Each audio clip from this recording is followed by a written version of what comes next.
Hello friends, good morning all of you. I am Musa Saimwal Nautiyal from Rudraprayag.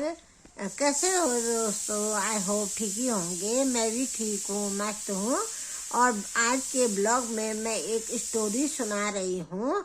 एक आदमी था, वो एक बहुत बड़ा लेखक था और उसकी पहले की पत्नी ख़त्म हो चुकी थी। उसने नई शादी की थी पेरू देश की लड़की से, जिससे कि उसकी ज़्यादा जान पहचान भी नहीं थी, लेकिन उसको शादी करनी ज़रूर थी क्योंकि उसकी पहले वाली पत्नी का एक बेटा था जो कि 12 साल का तो हो चुका था।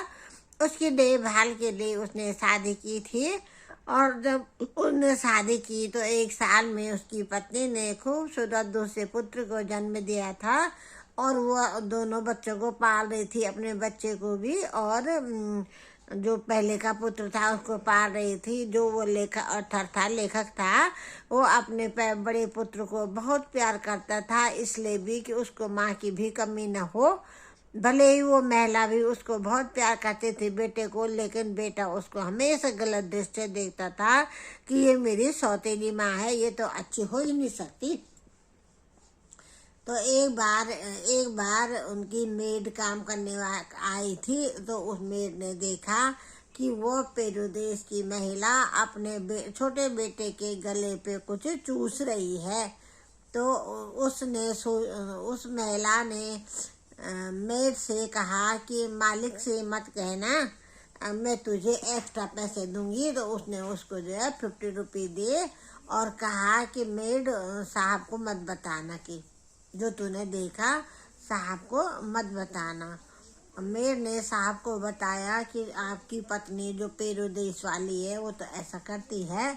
तो जो वो लेखक था उसने ऐसी किताबें पढ़ता था, जासूसी वाली किताबें पढ़ता था और उसने एक किताब में ऐसा भी पढ़ा था, कई महिलाएं अपने को जवान होने के लिए किसी का खून भी पीती हैं, कि उसने ऐसा पढ़ा था। जैसा उसने पढ़ा था वैसे ही उसके दिमाग में था और मेड ने भी उसको भ्रम में डाल दिया था, इसलिए उसने जो है उसको शक हो गया अपनी पत्नी पे।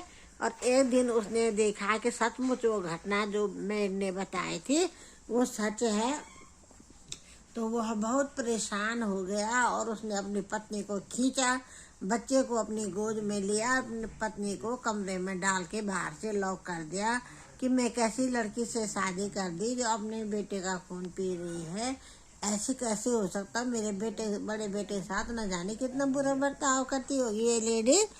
तो फिर ऐसा सोचते हुए उसने किसी इन्वेस्टिगेशन कंपनी को, मतलब उस समय फ़ोन नहीं होते होंगे, तो उसने उनको चिट्ठी लिखी और मतलब जो आते हैं वो देखने के लिए वो आए और उन्होंने जो है कहा कि भाई क्या क्या हुआ था। उसने सब कुछ उसको बताया। अब मेड ने भी बताया, हाँ ऐसा पहले भी हुआ था कि वो खून पी रही थी, मैंने देखा था और उसने मुझे 50 रुपये भी दिए थे कि साहब से मत कहना। अब जो इन्वेस्टिगेशन वाले थे उन्होंने इन्वेस्टिगेशन करी और उन्होंने उसके बड़े बेटे को देखा जिसको कि तीर धनुष चलाने का बहुत शौक था। तो उन्होंने उनका कुत्ता भी देखा जिसके पैर लड़खड़ा रहे थे, जो चल नहीं पा रहा था। तो पहले ही उन लोगों ने उस कुत्ते को देखा, उसका पैर देखा, ऐसा लगा जैसे कहीं उस पे जो है जहरीला तीर चुभा हुआ है। उनकी समझ में सब कुछ आ गया था। उन्होंने उस लेखक को कहा, यहाँ गलती तेरी पत्नी में नहीं है बल्कि तेरे बेटे में, और तेरे बेटे ने इस बच्चे पर भी तीर मारा होगा। उसके गले में देखा तो निशान हो रखा था। तो उन्होंने कहा तेरी पत्नी खून नहीं पी रही थी बल्कि तेरी पत्नी जो इसने जहर डाला था उस तीर में बच्चे के गले में, वो उसको चूस के जहर को बाहर फेंक रही थी, जो कि तेरी मेड को भी मिस थिंकिंग हो गई और उसने तेरे से कहा तुझे भी हो गया, जबकि ऐसा नहीं है। तब उस लेखक ने कहा कि अगर ऐसा नहीं था तो मैंने इसको अंदर फेंका, इसने मना क्यों नहीं किया?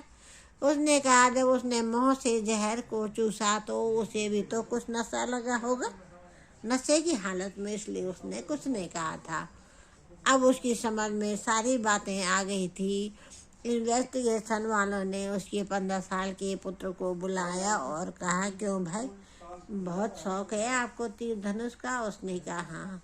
उसने कहा भाई ये कुत्ते पे भी तूने चलाए ये तीर? उसने कहा हाँ। और बच्चे पे भी? हाँ।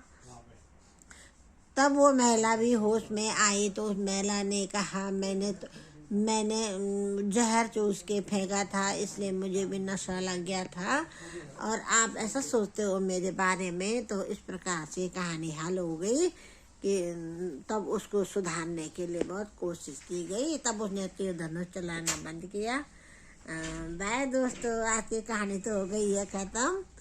आप लाइक कीजिए, सब्सक्राइब कीजिए, कमेंट कीजिए। Bye friends.